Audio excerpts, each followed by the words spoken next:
First ever factory outlet Mukunda jewellery KPHB Kothapet Khammam Somajiguda Hanamkonda. జై శ్రీకృష్ణ. ఆండాల్ తిరువడిగళే శరణం. తిరుప్పావైలో ఈరోజు మనం ధనుర్మాసంలో 16వ పాసురంలోకి ప్రవేశించాం. 16వ పాసురం చాలా విశేషమైనటువంటి పాసురం. కొన్ని పాసురాలు విశేష పాసురాలు ఉంటాయి. మనం పుస్తకంలో చూసినట్లయితే ఆ పాసురం కంటే ముందు ఒక నక్షత్రం గుర్తుంటుంది, స్టార్ మార్కు. అవి ఇవన్నమాట విశేష పాసురాలు అన్నమాట. ఆచార్య ప్రధానమైనటువంటి పాసురం ఈరోజు పాసురం. నాయగనాయ్ నింద్రనంద గోపనుడయ కోయిల్ కాపానే.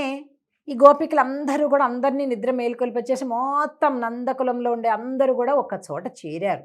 చేరి నడుచుకుంటూ ఆ గడగడ వణికే చలిలో కృష్ణుడి భవనం దగ్గరికి చేరారండి. ఆ భవనం దగ్గరికి చేరితే బయట ఇద్దరు కావలి వాళ్ళు ఉన్నారనమాట.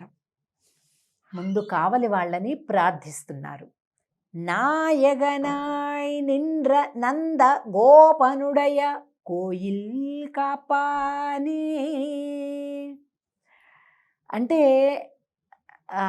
ఎవరి దగ్గర పని ఉన్నప్పుడు కానీ పెద్దలను కానీ ఎలా మాట్లాడాలి అనేది ఇందులో ఈ పాత్రలో చాలా చక్కగా తెలుస్తుంది. చూడండి, ఏ కాపలావాడా తలుపుది అలా అంటలేదు. అబ్బాబ్బాబ్బా, ఏమి భాగ్యమయ్యా మీది. లోకంలోని అందరినీ కాపాడేది ఎవరు? పరమాత్మ. పరమాత్మ ఎవరు? కృష్ణుడే. ఆ కృష్ణుని కాపాడేది ఎవరు? నందుడు తండ్రి. ఆ నందుణ్ణి కాపాడేది ఎవరు? ఈ భవనం.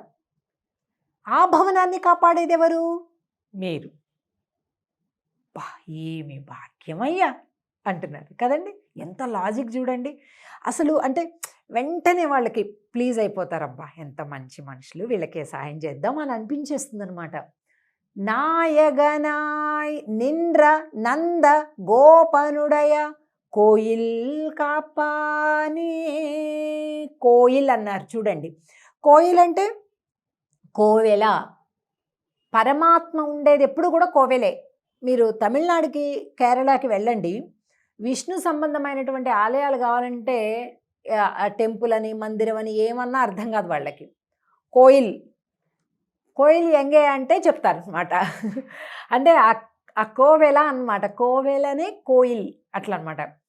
కోయిల్ కాపానే కోడి తోన్రం తోరణ వాషల్ కాపానే. అంటే ఆ తోరణాలు ఉన్నాయి, మాకు పైన కట్టే గుమ్మానికి పైన ఉండే మకర తోరణం అంటారు కదండి. ఆ మకర తోరణ ద్వారాన్ని కూడా కాపాడుతున్నారు. ఏమి భాగ్యమయ్యా. ఈ ఇల్లు మామూలు ఇల్లునా, సామాన్యమైన ఇల్లునా? భగవంతుడిని కాపాడే ఇల్లు. ఆ ఇల్లుని మీరు కాపాడుతున్నారు. కోడితోన్రం పైన జెండా ఉంది. తోరణవాసల్ కాపానే. పైన ఎందుకు జెండా పెట్టారు తెలుసా స్వామి? వీళ్ళకి ఏ తెల్లవారుజామున చీకట్లలో కానీ ఎప్పుడు కానీ ఇగో ఇది కృష్ణుడి ఇల్లు అని అర్థం కావాలంటే పైన ధ్వజం ఉండాలన్నమాట. అందరి గోపికలకి మంచిగా తేలిగ్గా రూట్ అర్థం అవడం కోసం అట్లా పెట్టాడట స్వామి. అయిపోయింది. మణి కదవం తాల్ తిరవాయ్. వీళ్ళు ఇలా అనేసరికి వాళ్ళకి చాలా ఆనందం అయిపోయింది. వచ్చేసేయండి లోపలికి అన్నారు. అయ్యో స్వామి అలా కాదు, మీరే మణులతో కూడినటువంటి ఆ తలుపు గడి మీరే తెరవాలి, మేం తెరవం, మీరే తెరవాలి అని చెప్తున్నారు. ఎందుకు?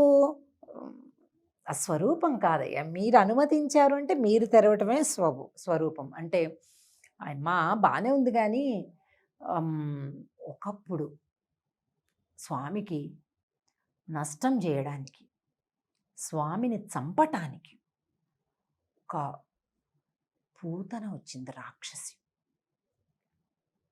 అంటే మరి ఎవరిని ఎట్లాగా సందేహించాలో అర్థం కావట్లేదమ్మా. అంటే అంటుంది కదా ఆండాళ్ళ తల్లి గోష్ఠి, అయ్యయ్యో అదెవరో పూతన రాక్షసి. కానీ ఆయరు సిరుమియరో ముక్కు, మేము చాలా చిన్నపిల్లలం, కుడి ఎడమలు తెలియనటువంటి, కల్లా కపటం తెలియనటువంటి చిన్న పాపలం మేమంతా కూడా. మాకు ఆ రాక్షసికి పోలిక ఎక్కడయ్యా? అది స్త్రీ రూపంలోనే వచ్చి ఉండొచ్చు. మేము స్త్రీలమే కావచ్చు, కానీ మేము పూతన రాక్షసులం కాదు అయ్యా, మేము చిన్న పాపలం. చిన్న అంటే చిన్న లేగ దూడలాగా కూడా వచ్చాడు ఒకసారి. చిన్నవాళ్ళంటే వాళ్ళు కరెక్టే అనుకోవడానికి వీలుందా? లేదు. చిన్న లేగదూడ అవతారంలో వస్తే స్వామికి ఎంత కష్టమైందో తెలుసా? అంటే అయ్యో స్వామి, మేము లేగదూడలం కాదు, కుడి ఎడమలు తెలియని చిన్న పాపలం, స్వామిని దర్శనం చేసుకోవటమే మాకు కావాలి, ఇంకేమీ అవసరం లేదు. నేను అట్లా దూరంగా ఒకసారి స్వామికి ఇలా నమస్కారం చేసుకొని వెళ్ళిపోతాం. ఎందుకంటే మమ్మల్ని ఈరోజు రమ్మని స్వామి చెప్పాడు, మీకు చెప్పలేదా? నిన్నలే వాయ్ నేరందాన్ మాయన్ మణివண்ணన్, నిన్నలే వాయ్ నేరందాన్ తూయోమాయ్ వందోం తుయిలెజ పాడువాన్. పరిశుద్ధులమై వచ్చాం, ఎటువంటి చెడ్డ ఆలోచన లేదు మాకు. తుయిలెజ పాడువాన్, స్వామికి మేలుకొలుపు పాటలు పాడాలి అనేది మా ఇష్టం. అంతేకాదు వాయాల్ మున్నం మున్నం మాతాదే అమ్మా, వద్దు వద్దు అని ముందే నిషేధపు మాటలు మాట్లాడకండయ్యా. నీ నేసని లైక దవం నీకు ఏలో రెంబావాయ్. రెండు తలుపులు ఒకదానికొకటి దగ్గరగా చేర్చబడి ఉన్నటువంటి ఆ తలుపులను, మణులతో కూడినటువంటి ఆ గడులను స్వామి మీరే తెరవండి. ఇది వినయంతో కూడినటువంటి ప్రార్థన. మనకేదైనా ఒక పని ఒకళ్ళతోటి అవసరం ఉందంటే కాస్త తగ్గి, కాస్త మనల్ని మన గురించి మనం పరిచయం చేసుకొని భావం శుద్ధిగా ఉండి ఇన్ని జరిగితే కానీ పని జరుగుతుంది. చూడండి, వాళ్ళు అనుమతించేశారు, తలుపు తీసేశారు, వీళ్ళందరూ కూడా లోపలికి ప్రవేశిస్తారు. రేపటి రోజు అంబరమే తన్నీరే అంటూ, అది కూడా చాలా గొప్ప పాసురం. స్వామి యొక్క దర్శనాన్ని, బలరాముడి దర్శనాన్ని, యశోదానందుల దర్శనాన్ని కూడా చేసుకుంటారు వీళ్ళందరూ కూడా. రేపటి పాసురం రోజు తిరిగి కలుద్దాం. జై శ్రీకృష్ణ.